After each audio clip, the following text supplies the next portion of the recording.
Hello, hello, hello, hello, everyone.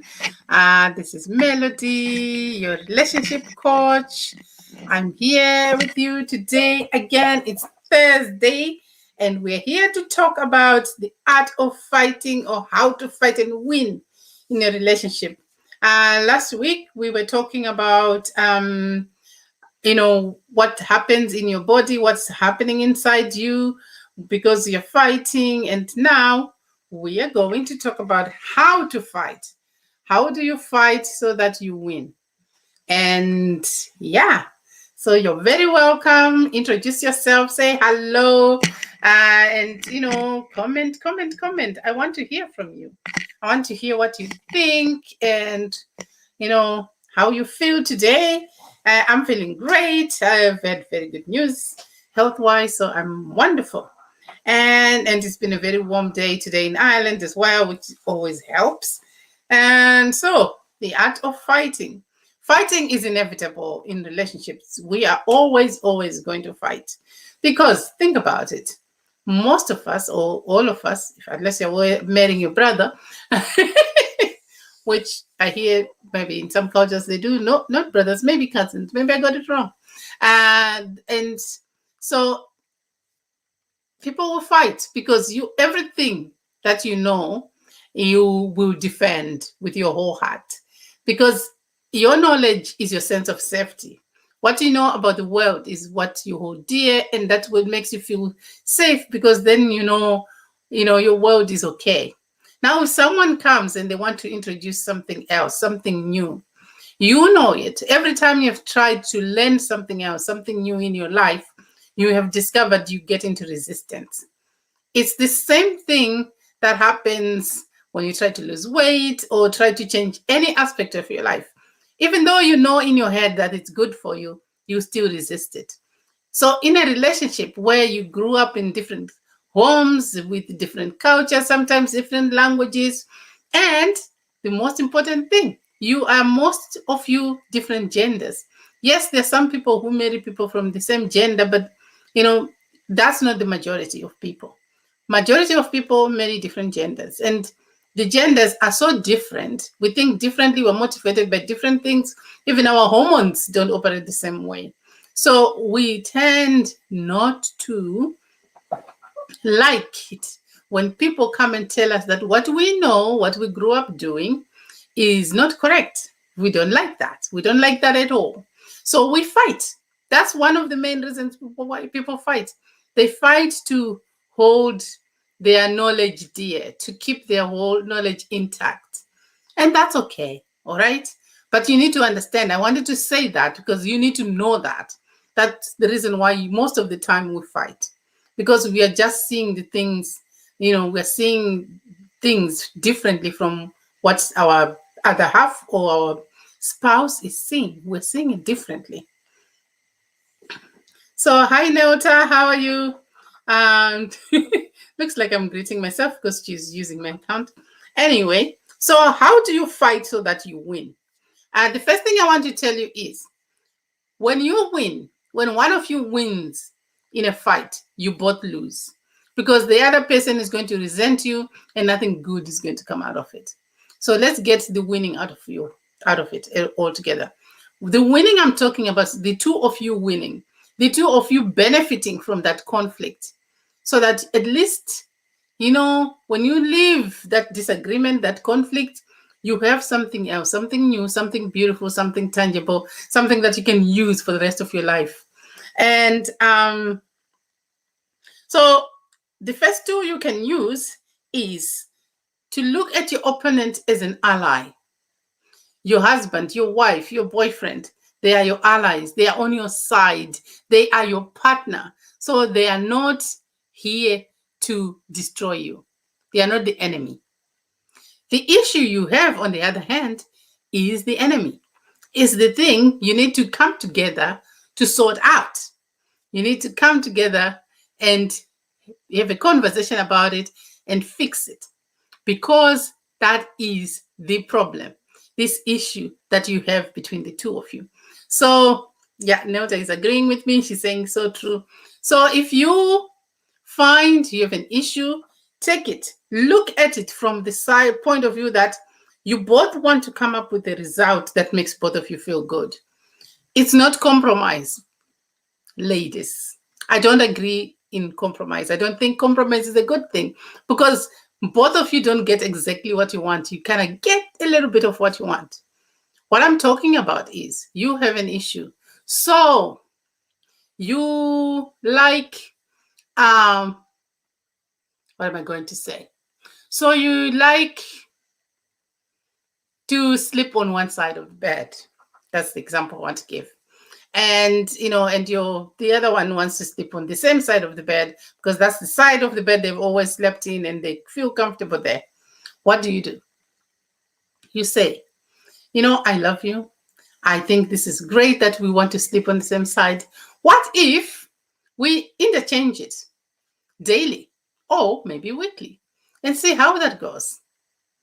You both get to sleep on the side of the bed that you want, but you don't get to sleep on it every day. And you will I found that sleeping on one side of the bed is actually really boring. So I loved the idea of changing sides of the bed on a daily basis is the whim came, right?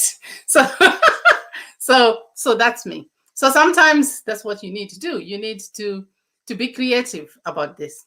And I recently learned that love is very creative. So if you come from a loving space and you love your spouse so much that you want this disagreement you have with them to be resolved in a loving manner, you will come up with a solution that will amaze you, because the universe we live in is amazing.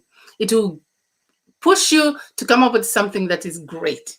So there are 4 tools, by the way. So the first tool is to know the problem is, you are not enemies, you are allies, and that's okay.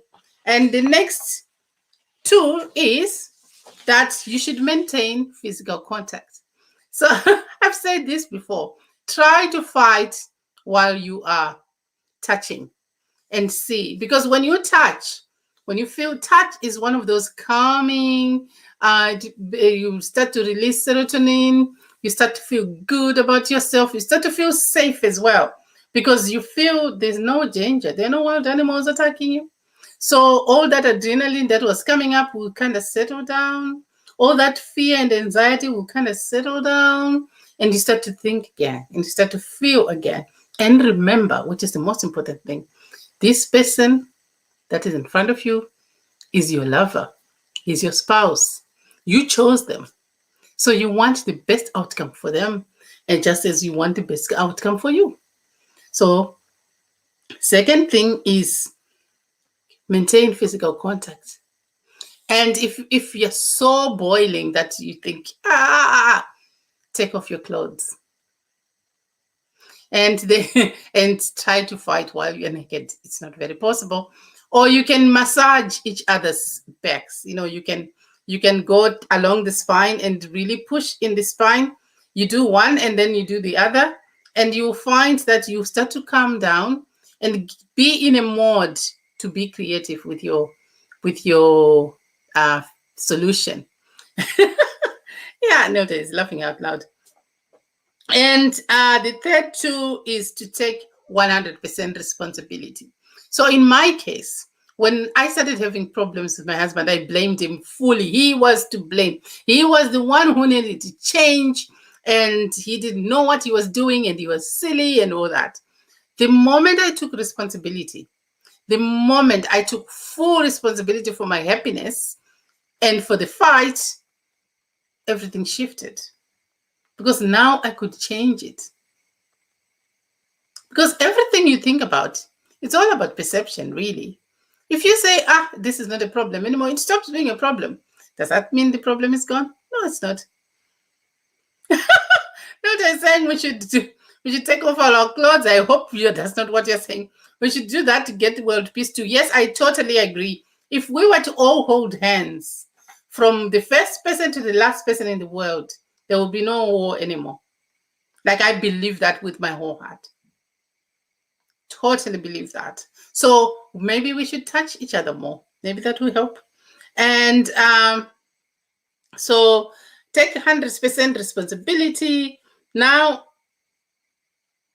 if you think the other person is responsible, you have no power, but you can change yourself. You can change your psyche. You can change how you feel about a situation.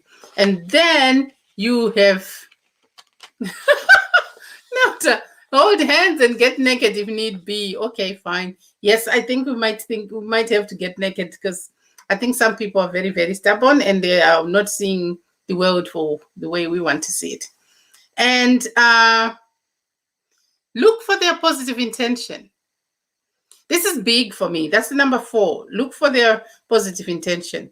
So positive intention is sometimes a person will do something you don't like, but their intention was not to harm you or to cause you frustration, or they just got it wrong.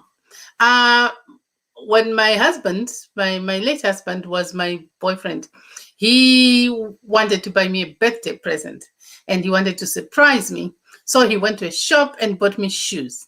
He got me size 5 shoes and I'm a size 7 person.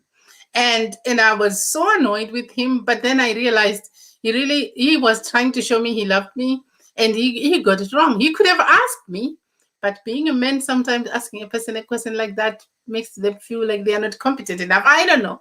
Anyway, he could have asked me. He didn't. And his intention was to do something right. And it didn't turn out the way it did. I didn't get angry with him. And so you need to see the intention. And we have done that. Everyone has done it. You have done something thinking you were loving a person, and then it turned out horribly. You would be very happy. You would appreciate it if that person forgave you. So that's what you should do with your spouse. And remembering that this person is your lover, is the person you chose. So don't be too hard on them. They need you to be on their side all the time. And number 5, which is a bonus one, is uncover and love their shadow. Uncover their bad side. Uncover that thing that you don't like about them. Some people have secrets, whatever. Some people's dark shadows are not even secret. Like my late husband was late for everything, and that used to drive me insane. And then the way I solved it was that I would take my time to start getting ready. I would do other things. I would read a book. I would find distractions. I would use the time productively for other things. And that helped. That helped me to stop fighting with him. And that helped us to have a good relationship where we would laugh about stuff. And sometimes we just need to acknowledge, like when we traveled, I get very stressed when I'm going to go somewhere. Like that whole packing and getting out of the house and getting either to the airport or wherever, I stress. The moment I'm on the journey, like when I get to the airport, when I get on the plane, I'm fine. But that whole getting prepared thing stresses me out. And I'm not a nice person during that time. And neither was he. So we would be, yeah. But we would decide the moment we are out, we say, okay, we are fine now. No reason for us to fight. We wouldn't even talk about the fight because it wasn't really a fight. It wasn't intended to harm anybody. It was just, we all get in resistance. We get into fear mode. See those things. See those dark sides of a person. How do they handle stress? Sometimes they get very catty. Sometimes they get really, annoyed. And sometimes they just grunt. Right? So you just learn to love that too. And you find that you will win every time you have a fight. If you think about those 5 things I've given you. The first thing is remember your allies. The second thing is touch them. Have a physical contact. The third thing is, what's the third thing again? The 2 is, take 100% responsibility. The 4th thing is positive intention. Acknowledge that they didn't intend to do you harm when they were doing or choosing to do this thing. And love their shadow. Love that which sometimes they think is unlovable. If you do that, your relationship will win and you have amazing, amazing, amazing time together. And they'll always appreciate you. Like I appreciate you right now. Thank you for being here with me. And see you again next Thursday, same time, 8 o'clock Irish time. I don't know what time it is everywhere else. Uh, I think it's 1 o'clock and 3 o'clock somewhere. And yeah, love you so much. Bye for now.